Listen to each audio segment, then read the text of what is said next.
We're not going to leave any market without their show being discussed. In order to do so, we had to put a time limit on each topic. Are you prepared, Mr. Rose? Let's get it.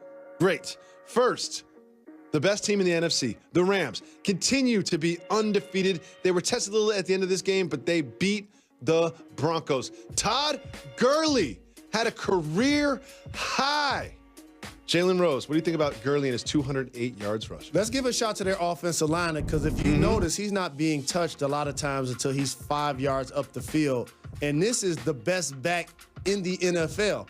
And I appreciate, I applaud. Who are we something. applauding? Who are we it's one applauding? of my favorite things in football that has returned. People diminished this for a few years, and all of a sudden, the return of the 3-down running back. Todd Gurley, Barkley, Jalen. Ezekiel Elliott. I know why you love this. You love this for your fantasy team because you spend Le'Veon way too much Bell. money on fantasy. I love We got to move that on. the 3-down back has returned. The Cowboys, inspired by Conor McGregor, host and beat the Jaguars, who looked bad. But here's Conor. He also looked bad throwing that football. And then after scores, we had the Cowboys doing the Conor McGregor walk. Dak Prescott, after what should have been a touchdown, which wasn't, he ran it in himself. What do you think about the new Cowboys? I have a word for what I saw from Dallas yesterday, pride. Okay. Because the last time I checked, the New York Football Giants have more talent than they do. Debatable. They have more talent. Debatable. The Giants have more talent than Washington and Dallas. But those two teams didn't quit. The Giants do not have a lot of talent on the I appreciate offensive that Dallas showed an identity. 42 rushes, 27 passes, and a level of genius of getting Conor McGregor involved so that now Got to move on. created a personality for that win. Got to move on. Staying in the NFC East, the Washington team beat the Panthers. The Panthers, 3-2, not looking great. My takeaway from this game is really how Josh Norman got a pick and he forced a fumble against his former squad. And I love seeing him and Cam have their level of banter. But again, Washington, I appreciate how they just were more physical than the Panthers. Now, I saw my nephew, however, out there catch a great little one-hand touchdown in the end zone for the Panthers. But ultimately, got to give Washington a lot of credit. They took it to him. They did. The NFC East didn't look as bad this week as they had previously. Moving on, the Dolphins, led by Brock Osweiler, defeat the up-and-down Bears in Miami. What do you think about Brock and Tannehill and controversy? It seems like the coach wasn't sure if he was going to play or not. This shows me that they're a well-coached football team. It also shows me that pump the brakes on the Bears bandwagon right now. Defense is good. Their defense is good, but they're not the Super Bowl winning Ravens or the 85 Bears or the Buccaneers. They're not those defenses that won the Super Bowl or pedestrian offenses just yet. And listen, I don't think too many people that weren't in Minnesota watched this entire game, because going into any game against the Cardinals, you don't expect the Cardinals to win, but especially not against Kirk Cousins and these Vikings. What did you take away from this game and the Vikings' performance, who are now 3-2-1? They have a terrific offensive line, and without Delvin Cook, Latavius Murray still put up big numbers rushing the football. Cousins has been a terrific addition to their football team, living up to the hype and to his contract. The Cardinals, 49ers, the Raiders, these are just teams that when you see them on your schedule, that should be a win.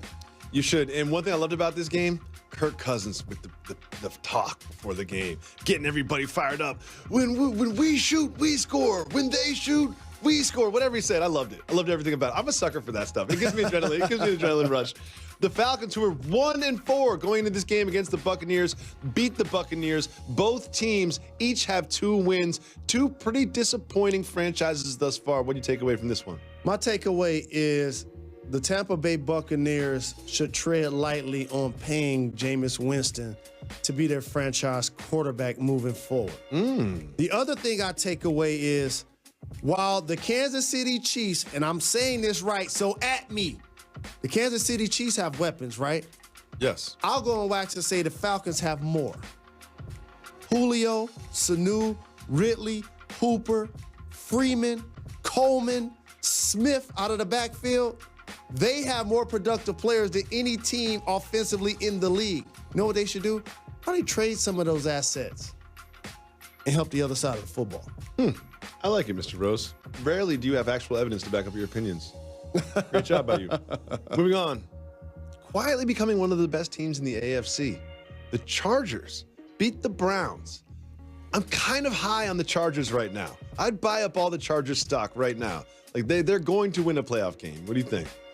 Not only are they going to win the playoff game, but I could say if I had to pick an NFC champ, if I had to pick who's going to play against the Patriots until somebody beats them in the AFC Championship, I would say the Chargers. You would say the Chiefs. I would say the Chargers. You would say the Chiefs. I know you'd be wrong if you said the Chargers. No, because I would say the Chargers could be the third best team in the AFC, but they are not the second best team. Can I tell you what the Chargers can do that the Patriots and or Chiefs can't do? Play defense. And they're going to get Joey Bosa back.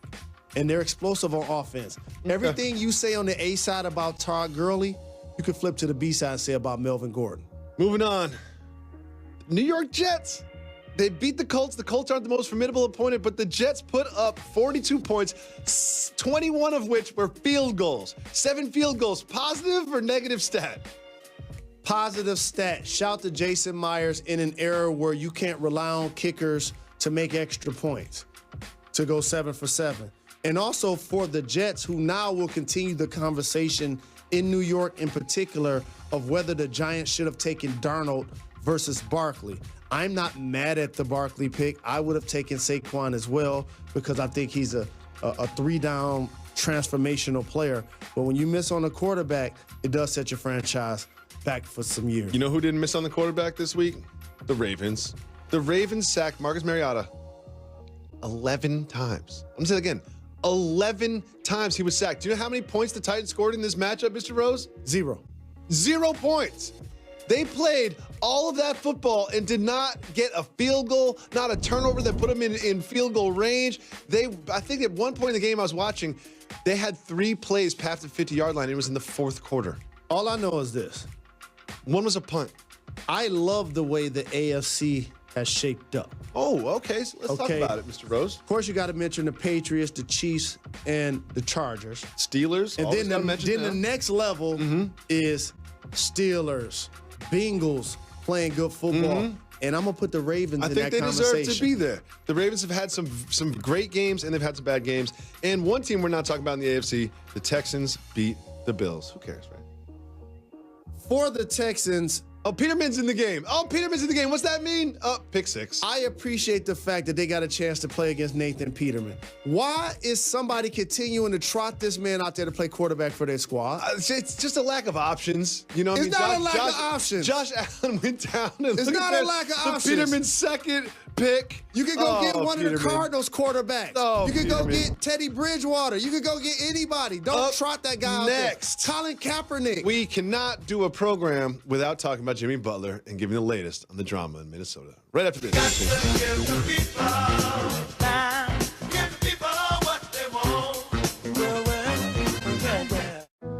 Jorge Burgos fought